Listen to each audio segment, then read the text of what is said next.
ನಮಸ್ತೆ, ಬಿ ಗಣಪತಿ ಚಾನಲ್ಗೆ ಸ್ವಾಗತ. ನನಗೆ ನನ್ನ ಗೆಳೆಯ ಹೇಳಿದ ಅನ್ನೋ ಕಾರಣಕ್ಕಾಗಿ ಮನೆಯಲ್ಲಿ ಮಾಡುವ ಶುದ್ಧ ಆಹಾರದ, ಅದರಲ್ಲೂ ಸಾವ್ಜಿ ಶೈಲಿಯ ನಾನ್ ವೆಜ್ ಫುಡ್ಡನ್ನು ಭಾಳ ಅದ್ಭುತವಾಗಿ ಮಾಡ್ತಾರೆ ಸಾಗರ್ ಸಾವ್ಜಿ ಕಿಚನ್ ಅಂತ ಹೇಳಿದರು. ಅದಕ್ಕಾಗಿ ಬಂದಿದ್ದೇನೆ, ಮನೆ ಕೆಳಗೆ ನಿಂತಿದ್ದೇನೆ. ಈಗಲೇ ಮೂಗಿಗೆ ಪರಿಮಳ ಬರ್ತಾ ಇದೆ. ಬನ್ನಿ ಹೋಗಿ ನೋಡೋಣ. ಸರ್ ನಮಸ್ತೆ, ಹೇಗಿದ್ದೀರಿ? ನಿಮ್ಮ ಮನೆ ಅಡುಗೆ ಬಗ್ಗೆ ಭಾಳ ಸುದ್ದಿ ಇದೆ, ಅದಕ್ಕಾಗಿ ನಿಮ್ಮನ್ನು ಮಾತಾಡ್ಸೋಗೋಣ ಅಂತ ಬಂದೆ. ಬನ್ನಿ ಹೋಗೋದು.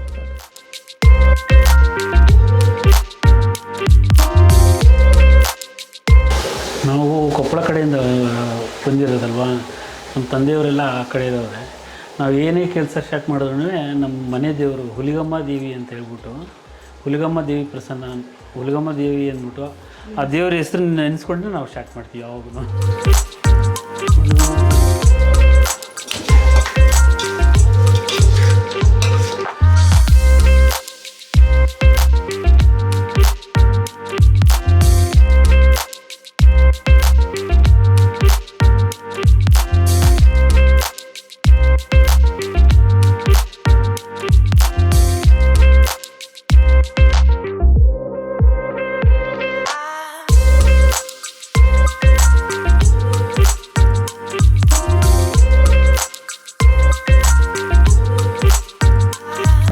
ಗೆಳೆಯ ಶ್ರೀನಾಥ್ ಮತ್ತು ಬೇರೆಯವ್ರ ಹತ್ರ ಎಲ್ಲ ಕೇಳಿ ಅವರು ನಿಮ್ಮಲ್ಲಿಂದ ಫುಡ್ ತರಿಸ್ಕೊಂಡು ತುಂಬ ಚೆನ್ನಾಗಿದೆ ಅಂತದ್ದು. ಹಾಗಾಗಿ ನಮ್ಮ ಯೂಟ್ಯೂಬಲ್ಲಿ ಇವತ್ತೊಂದು ಕವರ್ ಮಾಡೋಣ ಅಂತ ಬಂದಿದ್ದೇನೆ. ಸೊ ಇವತ್ತು ಎಷ್ಟು ಐಟಮ್ ಮಾಡಿದ್ದೀರಿ, ಏನು ಕತೆ? ನಾನು ಶ್ರೀ ಹುಲಿಗಮ್ಮ ದೇವಿ ಪ್ರಸನ್ನ, ಫಸ್ಟು ನಮ್ಮ ಮನೆ ದೇವರು ಹುಲಿಗಮ್ಮ ದೇವಿ ಅಂತ. ಯಾವುದೇ ಒಂದು ಪ್ರೋಗ್ರಾಮ್ ಮಾಡಿದ್ರು ನಾವು ಅವ್ರ ದೇವ್ರ ಹೆಸರು ತೊಗೊಂಡೇ ಮಾಡೋದು. ನಾವು ಇವತ್ತು ಒಂದು 4 ಐಟಮ್ ಮಾಡಿದ್ದೀವಿ ಸರ್. ಒಂದು ಮಟನ್ ಬಿರಿಯಾನಿಗೆ ನಾಟಿ ಕೋಳಿ ಸಾರು, ಪ್ಲಸ್ ಸ್ನ್ಯಾಕ್ಸು ಚಿಲ್ಲಿ ಚಿಕನ್, ಒಂದು ಲಾಲಿಪಾಪ್, ಅದ್ರ ಜೊತೆ ರೈತ ಇರುತ್ತೆ. ಸೊ ಇವತ್ತು ಮಾಡಿದ್ದನ್ನು ಒಂದೊಂದಾಗಿ ತೋರಿಸ್ತೀನಿ ನೋಡಿ ಸರ್, ನೋಡಿ.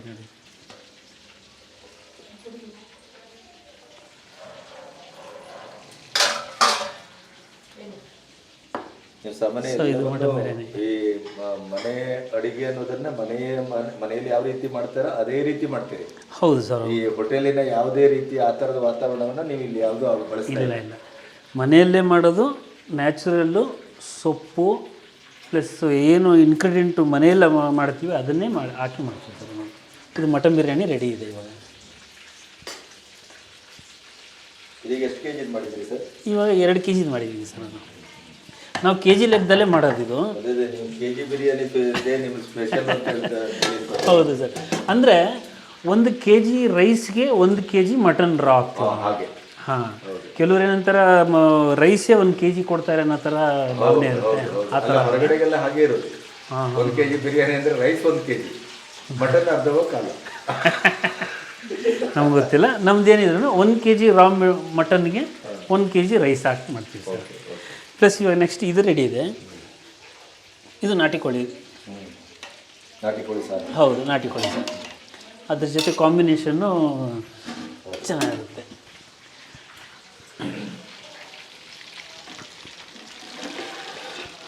ಅದು ಬಿಟ್ಟರೆ ನಮ್ಮ ಆಂಧ್ರ ಸ್ಟೈಲ್ ಟೈಪಲ್ಲಿ, ನಮ್ಮದು ಸಾವ್ಜಿ ಟೈಪಲ್ಲಿ ಚಿಲ್ಲಿ ಚಿಕನ್. ನಮ್ಮದ್ರಲ್ಲಿ ಸ್ಪೈಸಿ ಕಮ್ಮಿ ಇರುತ್ತೆ. ಕೆಲವರು ಸಾವ್ಜಿ ಅಂದ್ಕೊಳ್ಳಿ ಸ್ಪೈಸಿ ಅಂತ ಭಾವಿಸ್ತಾರೆ. ಹೌದು, ಖಾರ ಜಾಸ್ತಿ ಇರುತ್ತೆ. ಹೌದು, ಬ್ಯಾಡಗಿ ಮೆಣಸಿನ್ಕಾಯಿ ಹಾಕ್ತೀವಿ ನಾವು ಯೂಶಲಿ, ಬಟ್ ಅದು ಕೆಂಪಿಗಿರುತ್ತೆ, ಬಟ್ ಖಾರ ಕಮ್ಮಿ ಇರುತ್ತೆ. ಮೇಡಮ್ ನಮಸ್ತೆ. ನೀವು ಈ ಕಿಚನಿನ ಮೂಲ ಆಧಾರ ಸ್ತಂಭ ಅಂತ ಅನಿಸ್ತದೆ.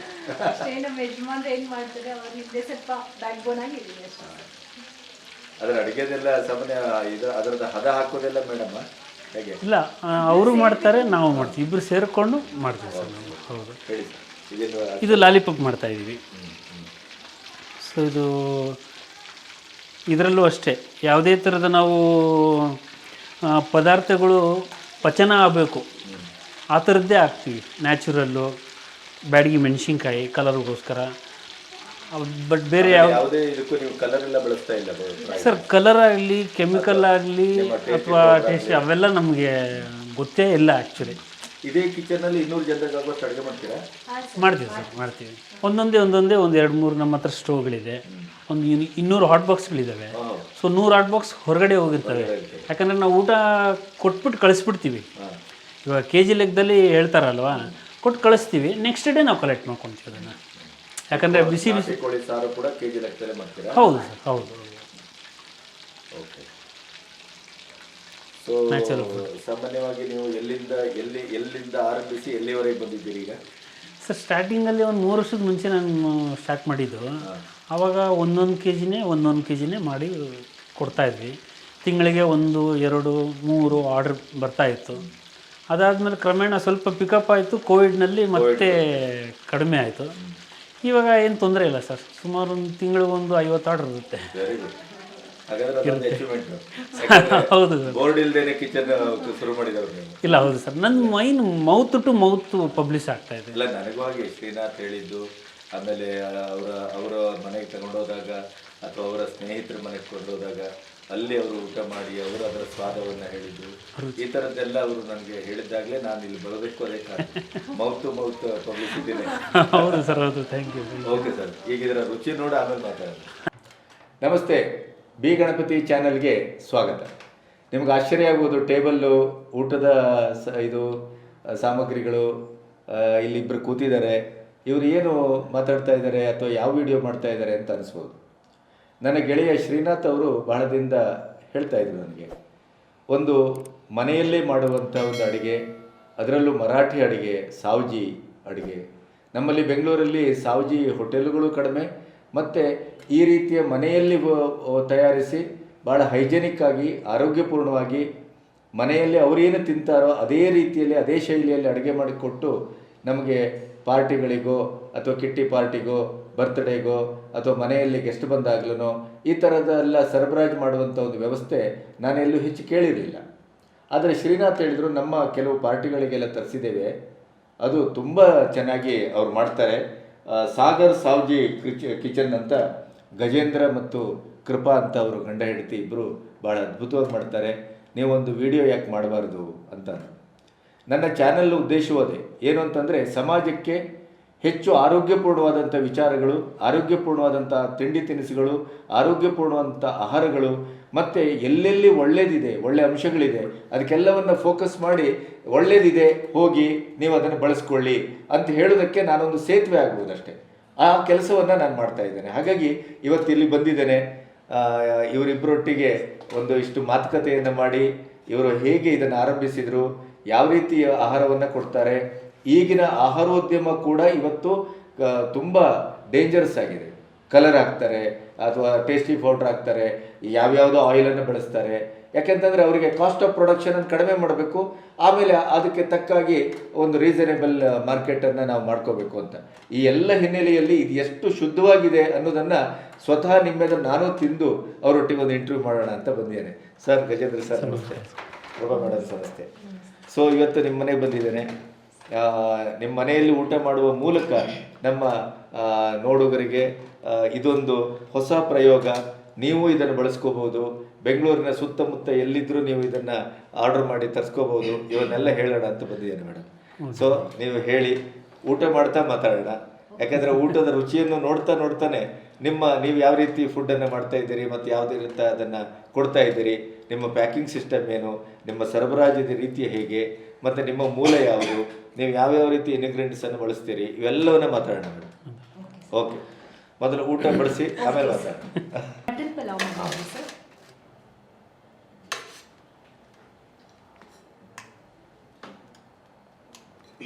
ಬಿಸಿ ಬಿಸಿಯಾಗಿದೆ, ಪರಿಮಳ ಇದೆ. Okay madam.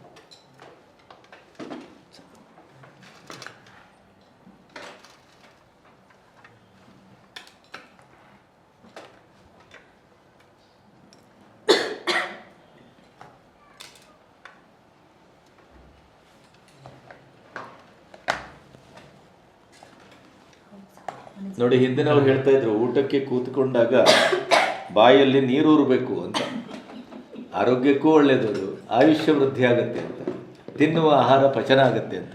ಈಗ ನಿಮ್ಮನೆಯಲ್ಲಿ ಅವರು ಮೇಡಮ್ ಬಡಿಸ್ತಾ ಇರುವಾಗಲೇ ಎಷ್ಟೊತ್ತಿಗೆ ತಿನ್ನುವೆ ಅಂತ ಆಗ್ತಾ ಇದೆ.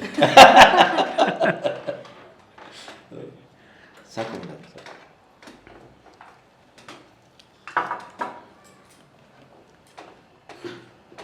ಲಾಲಿಪಾಪ್ ಇದು ಚಿಕನ್ ಲಾಲಿಪಾಪ್. ಚಿಕನ್ ಚೆನ್ನಾಗಿದೆ ಸರ್. ಇದು ಚಿಲ್ಲಿ ಚಿಕನ್ನು.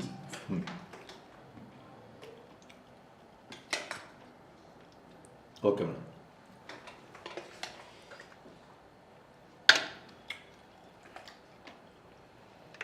ನಾವೆಲ್ಲರೂ ಬೆಂಗಳೂರು, ಹುಬ್ಬಳ್ಳಿ, ಧಾರವಾಡ ಆ ಕಡೆ ಹೋದಾಗ ಸಾವ್ಜಿ ಹೋಟೆಲ್ಗೆ ಹೋಗೋದು ಅಭ್ಯಾಸ. ಹೌದು ಹೌದು ಹೌದು. ಯಾಕಂದರೆ ಇಲ್ಲೆಲ್ಲ ಸಿಕ್ಕೋದಿಲ್ಲ ನೋಡಿ. ಇದರ ರುಚಿಯೇ ಬಹಳ ಬೇರೆ ಥರ ಇದೆ. ಇದು ನಾಟಿ ಕೋಳಿ ಸರ್. ಮಟನ್ ಪಲಾವ್ಗೆ ನಾಟಿ ಕೋಳಿ ಸಾರಿನ ಕಾಂಬಿನೇಷನ್. ಸರ್ ನಿಮ್ಮಲ್ಲಿ ಯಾವ ಫುಡ್ ಹೆಚ್ಚು famous sir? Sagar Savji kitchen ಅಂತ ಹೇಳಿದ್ರೆ ನಾವು ಸಾವ್ಜೀಸ್, ನಮ್ಮದು ಸಾಗರ್ ಸಾವ್ಜಿ ಕಿಚನ್ ಅಂದರೆ SSK ಅಂತ ಹೆಸರಿಟ್ಟಿದ್ದೀವಿ. ಅದರ ಫುಲ್ ಫಾರ್ಮ್? ಅದು full form Sagar Savji kitchen ಅಂತ. ಬಟ್ ನಾವು ಮೂಲತಃ ಸೋಮವಂಶ ಸಹಸ್ರಾರ್ಜುನ ಕ್ಷತ್ರಿಯ ಜನಾಂಗದವರು ನಾವು.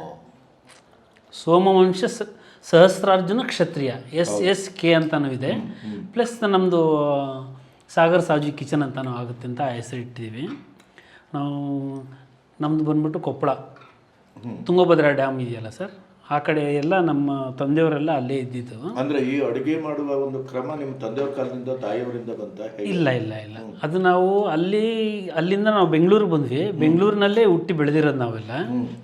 ಈಗ ರೀಸೆಂಟಾಗಿ 3 ವರ್ಷದಿಂದ ಕ್ಯಾಟ್ರಿಂಗ್ ಸ್ಟಾರ್ಟ್ ಮಾಡಿದ್ವಿ ಸರ್. ನಾವು ಸ್ವಲ್ಪ ಬಿಸ್ನೆಸ್ ಸ್ವಲ್ಪ ಚೇಂಜ್ ಮಾಡೋಣ ಅಂತ ಹೇಳ್ಬಿಟ್ಟು ಚೇಂಜ್ ಮಾಡಿದ್ವಿ. ಸೊ ಇವಾಗ ಯಾವ್ದು ಮಾಡಿದ್ರೆ ಉತ್ತಮ ಅಂತ ಸ್ವಲ್ಪ ಸ್ಟಡಿ ಮಾಡಿದೆ. ಸೊ ನಮ್ಮ ಫುಡ್ಡು ಭಾಳ ಫೇಮಸ್ ಇದೆ. ಸೊ ನಮ್ಮಲ್ಲಿ ಸ್ವಲ್ಪ ಕಲೆ ಇದ್ದರೆ ಅದನ್ನು ಸ್ವಲ್ಪ ಉಪಯೋಗ ಮಾಡ್ಕೊಳ್ಳೋಣ ಅಂತ ಪ್ರಯತ್ನ ಮಾಡಿದ್ವಿ. ಆ ಪ್ರಯತ್ನ ಮಾಡಿದ್ದು 3 ವರ್ಷದ ಮುಂಚೆ ಪ್ರಯತ್ನ ಇವಾಗ ಸ್ವಲ್ಪ ಫ್ರೂಟ್ಸ್ ಬಿಡುತ್ತೆ ಅಲ್ಲ ಮೇಡಮ್? ಮನೆಯವರು ಈ ಕಿಚನನ್ನು ಇಟ್ಕೊಂಡು ನಾವು ಬದುಕೋಣ ಅಥವಾ ಒಂದು ಫುಡ್ಡನ್ನು ಸರ್ವರಾಗಿ ಮಾಡೋದು ಅಂತಂದರೆ ನೀವು ಕೇವಲ ಅದನ್ನು ಹಣ ತಗೊಂಡು ಮಾಡಿದ್ರೂ ಕೂಡ ಇದೊಂದು ಸಮಾಜಕ್ಕೆ ಮಾಡುವಂಥ ಒಂದು ಒಳ್ಳೆಯ ಕೆಲಸ ಇದು. ಯಾಕೆಂದರೆ ಒಳ್ಳೆಯ ಆಹಾರವನ್ನು ಒಳ್ಳೆಯ ರೀತಿಯಲ್ಲಿ ತಯಾರಿಸಿ ಕೊಡೋದು ಕೂಡ ಪುಣ್ಯದ ಕೆಲಸ. ಯಾಕಂದರೆ ಇವತ್ತು ಆಹಾರವೇ ಹಲವು ರೋಗಗಳಿಗೆ ಕಾರಣ. ಈ ಸಂದರ್ಭದಲ್ಲಿ ಇಂಥ ಒಂದು ಅದ್ಭುತವಾದಂಥ ಪರಿಮಳಯುಕ್ತವಾದಂಥ ಶುದ್ಧವಾದಂಥ ಆಹಾರವನ್ನು ಕೊಡುವಂಥ ಕೆಲಸ ಮಾಡೋಣ ಅಂತ ಯಜಮಾನರು ಹೊರಟಾಗ ನಿಮಗೆ ನಿಜವಾಗಿ ಏನು ಅನ್ನಿಸ್ತು? ಫಸ್ಟು ಅಂದರೆ ಹೆಂಗಿದ್ರು ಅವರು ನಾವು ಅವ್ರಿಗೆ ಬ್ಯಾಕ್ ಬೋನ್ ಇದ್ದಂಗೆ ಇರಬೇಕು. ನಮ್ಮ ಯಜಮಾನ್ರು ಏನು ಹೇಳ್ತಾರೆ ಅದು ಫಾಲೋ ಮಾಡೋದು ಮುಂಚೆಯಿಂದನೇ ಇದೆ ಸರ್.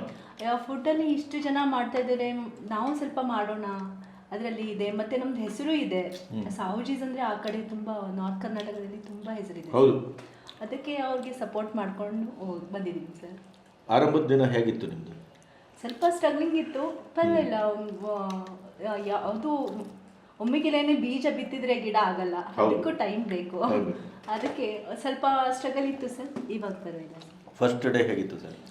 ಸರ್ ಫಸ್ಟ್ ಡೇ ನಮಗೇನು ಗೊತ್ತೇ ಇರಲಿಲ್ಲ. ಯಾಕಂದರೆ ಯಾವ ಥರ ಮೂವ್ ಮಾಡ್ತೀವಿ, ಯಾವ ಥರ ಕಸ್ಟಮರ್ ಇರ್ತಾರೋ ಅಥವಾ ಜನ ಯಾವ ಥರ ಇದನ್ನು ಅವ್ರ ಅಭಿಪ್ರಾಯ ಪಡ್ತಾರೋ. ಯಾಕಂದರೆ ತುಂಬ ಟೇಸ್ಟಿಗೆ ಭಾಳ ಇಂಪಾರ್ಟೆನ್ಸ್ ಕೊಡ್ತಾರೆ ಸರ್ ಜನ. ತುಂಬ ಟೇಸ್ಟಿಗೆ. ಇವಾಗ ನಾವು ಅಷ್ಟೇ, ಇವಾಗ ಕಬ್ಬಂಪೇಟೆಯಲ್ಲಿ ಹುಟ್ಟಿ ಬೆಳೆದಿರೋದು ನಾವು ಅಲ್ಲಿ ಊಟಕ್ಕೆ ಭಾಳ ಅಂದರೆ ಭಾಳ ಪ್ರಾಮುಖ್ಯತೆ ಕೊಡ್ತಾರೆ. ಸೊ ಹಾಗಾಗಿ ನಾವು ಕಾಲಕ್ರಮೇಣ ಸ್ಟಾರ್ಟಿಂಗಲ್ಲಿ ನಮಗೆ ಅಷ್ಟೊಂದು ಏನು ಇದು ಅನ್ನಿಸ್ತಿಲ್ಲ. ಅಂದರೆ ಭಾಳ ಕಷ್ಟ ಇದೆ ಇದು ಅಂತ ಅನ್ನಿಸ್ತು. ಯಾಕಂದರೆ ಎಲ್ಲನೂ ಸೆಟ್ ಆಗೋದಕ್ಕೆ ಭಾಳ ಟೈಮ್ ತೊಗೊಳುತ್ತೆ ಸರ್. ಯಾಕಂದರೆ ಈ ಸಡನ್ನಾಗಿ ನಾವು ಊಟದ ಮಾಡಿಬಿಟ್ಟು ಅದು ಸಕ್ಸಸ್ ಆಗುತ್ತೆ ಅಂತ ಹೇಳ್ಬಿಟ್ಟು ಭಾಳ ಕಷ್ಟ ಇದೆ. ಅದರಲ್ಲೂ ನೀವು ಬೋರ್ಡ್ ಗೇಡ್ ಏನೋ ಹಾಕ್ಲಿಲ್ವಲ್ಲ? ಇಲ್ಲ ಸರ್, ಬೋರ್ಡ್ ಗೇಡ್ ಏನೋ ಯಾವುದೇ ಪ್ರಚಾರ ಮಾಡಲಿಲ್ಲ? ಇಲ್ಲ ಇಲ್ಲ ಇಲ್ಲ, ಮೌತ್ ಟು ಮೌತ್ ಪ್ರಚಾರನೇ ಜಾಸ್ತಿ ಆಗ್ತಾಯಿದೆ ಸರ್ ನಮ್ಮದು. ಯಾರ್ಯಾರು ಊಟ ಮಾಡ್ತಾರೆ ಅವ್ರ ರಿಲೇಷನ್ ಆಗಲಿ ಅವ್ರ ಫ್ರೆಂಡ್ ಸರ್ಕಲ್ಗಾಗಲಿ ಎಲ್ಲ ತುಂಬ ಚೆನ್ನಾಗಿದೆ ಅಂತ ಹೇಳ್ತಾ ಇದ್ದಾರೆ. ಅದು ಹೇಳಿ ಹೇಳಿ ಹೇಳಿ ಹೇಳಿ ನಾವು 100 ಕಸ್ಟಮರ್ ಕೊಟ್ಟಿದ್ರೆ 100 ಕಸ್ಟಮರ್ನೂ ಸ್ಯಾಟಿಸ್ಫ್ಯಾಕ್ಷನ್ ಇದ್ದಾರೆ. ನಮ್ಗೆ ಅದು ಭಾಳ ಇಂಪಾರ್ಟೆಂಟು. ಫೀಡ್ಬ್ಯಾಕ್ ಹೇಗಿತ್ತು? ನೀವು ಫಸ್ಟ್ ಡೇ ಹೇಗೆ ಸರ್ ಆರಂಭಿಸಿದ್ರಿ? ಸರ್ ಫಸ್ಟ್ ಡೇ ನಾವು 1 kg ನಮ್ಮದು ನಾನ್ ವೆಜ್ನಲ್ಲಿ ಈ ಕಲ್ಡು ಅಂದರೆ ಬ್ಯಾಡಿಗೆ ಮೆಣಸಿನ್ಕಾಯಿಂದ ನಾವು ಮಟನ್ ಮಾಡ್ತೀವಿ. ಮಟನ್ ಖೀಮಾ, ಚಿಕನ್ ರಸ ಆಗಲಿ, ನಮ್ಮ ಚಪಾತಿ, ನಮ್ಮ ಸಾವ್ಜಿ ಖಾರ ಬೋಟೆ ಅಂತ ಹೇಳ್ತೀವಿ. ಇವೆಲ್ಲ ನಿಧಾನಕ್ಕೆ ನಮ್ಮ ಉತ್ತರ ಕರ್ನಾಟಕದವರು ಇಲ್ಲಿದ್ದಾರಲ್ಲ ಅವ್ರಿಗೆ ಪ್ರಿಫರೆನ್ಸ್ ಕೊಡೋಣ. ಆಮೇಲೆ ಬರ್ತಾ ಬರ್ತಾ ನಾವು ಇದಕ್ಕೂ ಪ್ರಾಕ್ಟೀಸ್ ಮಾಡಿದ್ವಿ, ಇದು ನಮ್ಮದೇ ಸಕ್ಸಸ್ ಆಯಿತು ಸರ್. ಸೊ ಅದನ್ನಂತೂ ಮಾಡೇ ಮಾಡ್ತೀವಿ ನಾವು. ಅಟ್ ದ ಸೇಮ್ ಟೈಮ್ ಈ ಕಡೆ ನಾಟಿ ಸ್ಟೈಲು, ಮಂಡ್ಯ ಸ್ಟೈಲ್ನಲ್ಲಿ ಮಾಡಿದ್ರೆ ಹೇಗೆ ಅಂತ ಹೇಳ್ಬಿಟ್ಟು ಅದನ್ನು ಟ್ರೈ ಮಾಡಿದ್ವಿ. ಸೊ ಓವರಾಲ್ ಟ್ರೈ ಮಾಡಿ ನಮಗೊಂದು 20 ಐಟಮು ಸಕ್ಸಸ್ಫುಲ್ಲಾಗಿ ನಾವು ಯಾವುದೇ ಐಟಮ್ ಹೇಳಿದ್ರು ಮಾಡಿಕೊಡ್ತೀವಿ ಸರ್. ಈಗ ನೀವು ಒಂದು 20 ಐಟಮ್ ಯಾವ ಹೊತ್ತಿನಲ್ಲಿ ಹೇಳಿದ್ರು ಮಾಡ್ತೀರಿ ಅಂದರೆ ಒಂದು ದಿವಸ ಮುಂಚೆ ಹೇಳಬೇಕು. ನಿಮ್ಗೆ ಆರ್ಡರ್ ಮಾಡಬೇಕು ಅಂದರೆ ಏನು ಮಾಡಬೇಕು ನಾವು? ಸರ್ ಆರ್ಡ್ರ್ ಮಾಡ್ಬೇಕಾದ್ರೆ ಮುಂಚಿತವಾಗಿ 1 ದಿವಸ ಅಥವಾ 2 ದಿವಸ ಮುಂಚಿತವಾಗಿ, ಇವಾಗ ಬರ್ತ್ಡೇ ಪಾರ್ಟಿ ಆಗಲಿ, ಫಂಕ್ಷನ್ಸ್ ಆಗಲಿ, ಅಥವಾ ಯಾವುದಾದ್ರು ಕಿಟ್ಟಿ ಪಾರ್ಟಿ ಆಗಲಿ, ಗೆಟ್ ಟುಗೆದರ್ ಪಾರ್ಟಿ ಇರಲಿ, ಈ ಥರ ಫಂಕ್ಷನ್ ಇರ್ಬೇಕಾದ್ರೆ ನಿಮಗೆ ಫಾರ್ ಎಕ್ಸಾಂಪಲ್ ಒಂದು 50 ಜನಕ್ಕೆ ಊಟಕ್ಕೆ ಬೇಕು ಅಂತ ಅಂದ್ಕೊಳ್ಳಿ. ಹೌದು. 50 ಜನಕ್ಕೆ ಮೆನು ಏನು ಬೇಕು ಅಂತ ನೀವು ಹೇಳಬೇಕು ನಮಗೆ. ಇವಾಗ ಫಾರ್ ಎಕ್ಸಾಂಪಲ್ ಚಪಾತಿ ಬೇಕು, ಚಪಾತಿ ಜೊತೆ ಮಟನ್ ಬೇಕು, ಮತ್ತು ರೈಸ್ ಐಟಮಲ್ಲಿ ಬಿರಿಯಾನಿ ಬೇಕಾ, ಅಥವಾ ಪ್ಲೇನ್ ರೈಸ್ ಬೇಕಾ, ಅಥವಾ ವೆಜ್ ಪಲಾವ್ ಬೇಕಾ, ಈ ಥರ ಹೇಳಿದ್ರೆ ನಾವು ಎಷ್ಟು ಕೆ ಜಿ ಬೇಕು ಅಂತ ನಾವು ನಿಮಗೆ ಗೈಡ್ ಕೊಡ್ತೀವಿ. ಅಂದರೆ ನಿಮ್ಮ ಅನುಭವದಲ್ಲಿ ಹೇಳ್ತೀವಿ. ಹಾಂ, ಒಂದು 50 ಜನಕ್ಕೆ 5 ಕೆ ಜಿ ಮಟನ್ ಬಿರಿಯಾನಿ ಬೇಕು, ಜಾಸ್ತಿ ಚೆನ್ನಾಗಿ ಊಟ ಮಾಡೋರಿದ್ರೆ 6 ಕೆ ಜಿ ಬೇಕಾಗುತ್ತೆ. ಆ ಥರ ಚಿಲ್ಲಿ ಚಿಕನ್ನು ಒಂದು 5 ಕೆ ಜಿ ಬೇಕಾಗುತ್ತೆ. ಪ್ಲಸ್ ಒಂದು ಬೇರೆ ಸ್ನ್ಯಾಕ್ಸು, ಪೆಪ್ಪರ್ ಚಿಕನ್ನು, ಚಿಕನ್ ಕಬಾಬು, ಲಾಲಿಪಪ್ಪು, ಮರಾಠಿ ಚಿಕನ್ನು, ಈ ಥರ ಯಾವ್ದಾದ್ರು ಬೇಕಿದ್ರೆ ಎಷ್ಟು ಬೇಕು ಅಂತ ನಾವು ತಿಳಿಸ್ತೀವಿ. ಆ ಪ್ರಕಾರ ನೀವು ಆರ್ಡರ್ ತೊಗೊಳ್ತೀನಿ ಸರ್. ಮೇಡಮ್, ಇದರ ತಯಾರಿಕೆಯ ಹಂತದಲ್ಲಿ ಯಜಮಾನರ ಪಾಲೆಷ್ಟು, ನಿಮ್ದೆಷ್ಟು? ಈ ರುಚಿ ಅಂತ ಬಂದಾಗ ಯಾರ್ದಿದೆ? ಸ್ಟಾರ್ಟಿಂಗು ಸ್ವಲ್ಪ ಪ್ರಾಬ್ಲಮ್ ಇತ್ತು. ಅಂದರೆ ನಾನು ಕಲಿತಾನೆ, ಯಾವುದು ಸಡನ್ ಆಗಿ ಬರೋಂಗಿಲ್ಲ ಸರ್. ಮಾಡ್ತಾ ಮಾಡ್ತಾ ಎಕ್ಸ್ಪೀರಿಯನ್ಸಿಂದ ಬರುತ್ತೆ. ನಂದು ಒಂದು ಸ್ಟಾರ್ಟಿಂಗ್ ಒಂದು 60-40 ಬರ್ತಾ ಬರ್ತಾ ಅವ್ರದ್ದು 50-50 ಆಯಿತು. ಆ ಥರ ಆಗ್ತಾ ಹೋಯ್ತು ಸರ್. ಇಷ್ಟು ಸಣ್ಣ ಕಿಚನ್ನಲ್ಲಿ ನೀವು 200-250 ಜನರಿಗೆಲ್ಲ ಮಾಡ್ತೀರಲ್ಲ, ಹೇಗೆ ಮಾಡ್ತೀರ? ಅದನ್ನು ಹೇಗೆ ಸುಧಾರಿಸ್ತೀರಿ? ಕೆಲಸದವರು ಅಂದರೆ ಜಾಸ್ತಿ ಜನ ಇದ್ದರೆ ಸ್ವಲ್ಪ ಕೆಲಸದವ್ರನ್ನ ಇಟ್ಕೊಳ್ತೀವಿ ಸರ್. ಅವ್ರು ಬಂದೆಲ್ಲ ಹೆಲ್ಪ್ ಮಾಡಿ, ಕಟಿಂಗ್ಗೋಸ್ಕರ ಎಲ್ಲ ಅವ್ರು ಹೆಲ್ಪ್ ಮಾಡ್ತಾರೆ. ಬಟ್ ಮಾಡೋದು ಮಾತ್ರ ನಾವಿಬ್ಬರೇ ಮಾಡ್ತೀವಿ. ನಾವೇ ಮಾಡ್ತೀವಿ ಸರ್. ಮತ್ತು ಸ್ಟೋವ್ಸ್ ಇದೆ, ದೊಡ್ಡ ದೊಡ್ಡ ಸ್ಟೋವ್ಸ್ ಇದೆ, ಪಾತ್ರೆ ಇದೆ ಎಲ್ಲ. ನಾನು ಚಿಕ್ಕ ಮನೆ ಅಲ್ವಾ, ಮನೆ ಅಂದರೆ ಮನೆ ಥರನೂ ಕಾಣಿಸ್ಬೇಕು. ನಾವು ಕೆಲಸ ಮಾಡುವಾಗ ಅದು ಕಮರ್ಷಿಯಲ್ ಆಗಿ ಕಾಣಿಸ್ಬೋದು. ಅದಕ್ಕೆ ನಾನು ನನ್ನ ಕೆಲಸ ಎಲ್ಲ ಮುಗಿದ್ಮೇಲೆ ಮೇಲೆ ಇಟ್ಬಿಡ್ತೀನಿ ಪಾತ್ರೆ ಎಲ್ಲ. ಬೇಕಾಗದಾಗ ತೊಗೊಂಡು, ದೊಡ್ಡ ದೊಡ್ಡ ಪಾತ್ರೆ ಇದೆ, ಹಾಟ್ ಬಾಕ್ಸ್ ಇದೆ, ಎಲ್ಲ ಇದೆ ಸರ್. ಎಷ್ಟು ಬೇಕು ಅದಕ್ಕೆ ಮಾಡ್ತಾ ಹೋದಂಗೆ ಅದು ಎಕ್ಸ್ಪೀರಿಯನ್ಸ್ ಮೇಲೆ ಇವಾಗ ಚೆನ್ನಾಗಿ ಕುತ್ಕೊಂಡಿದೆ ಕೈಗೆ ಸರ್. ನಿಮ್ಮ ಫೋನ್ ಮಾಡಿ ನಿಮಗೆ ಬುಕ್ ಮಾಡ್ತಾರೆ? ಹೌದು ಸರ್.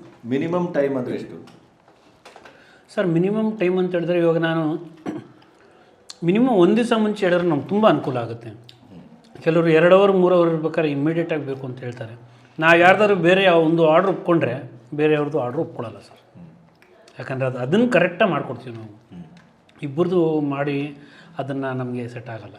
ಒಂದು ಆರ್ಡ್ರ್ ಯಾವ್ದಾದ್ರು ಒಪ್ಕೊಂಡ್ರೆ ಆ ದಿವಸ ಬರ್ಕೊಂಬಿಡ್ತೀವಿ, ಬೇರೆ ದಿವಸ ಬೇರೆ ಯಾವುದು ಆರ್ಡ್ರ್ ತೊಗೊಳ್ಳಲ್ಲ. ಹಂಗೆ ಫ್ರೀ ಇದ್ದರೆ ಮಾಡಿಕೊಡ್ತೀವಿ ಸರ್, ಆರ್ಡ್ರ್ ಇದ್ದಿದ್ದನ್ನ ಮಾಡಲ್ಲ. ಮಕ್ಕಳು ಇರ್ತಾರೆ, ಏಜ್ ಆಗಿರೋರು ಇರ್ತಾರೆ, ಎಲ್ಲ ಟೈಪ್ ಜನ ಇರ್ತಾರೆ. ಅವ್ರಿಗೆ ಯಾವ್ಯಾವುದು ಬೇರೆ ಐಟಮ್ಸ್ಗಳೆಲ್ಲ ಹಾಕ್ತಾರಂತೆ, ಅದು ನಮ್ಗೆ ಗೊತ್ತಿಲ್ಲ, ಹಾಕೋದೆಲ್ಲ ಗೊತ್ತಿಲ್ಲ. ಈವನ್ ಕಲರ್ ಅಂತೆ, ಕೆಮಿಕಲ್ ಅಂತೆ, ಸೋಡಾ ಅಂತೆ, ಅದನ್ನ ಯಾಕೆ ಹಾಕಿ ಕೊಡಬೇಕು ಅಲ್ವರ? ಹೌದು. ಊಟ ಅಂತೂ ಪರಿಶುದ್ಧವಾದ ಕೊಡಬೇಕು ಸರ್. ಕಲರ್ಗೆ ರುಚಿ ಇಲ್ವಲ್ಲ. ಈಗ ಇದು ಕಲರ್ ಬಂದಿದೆ, ಅದ್ರ ಮೆಣಸಿನ ಕಲರ್.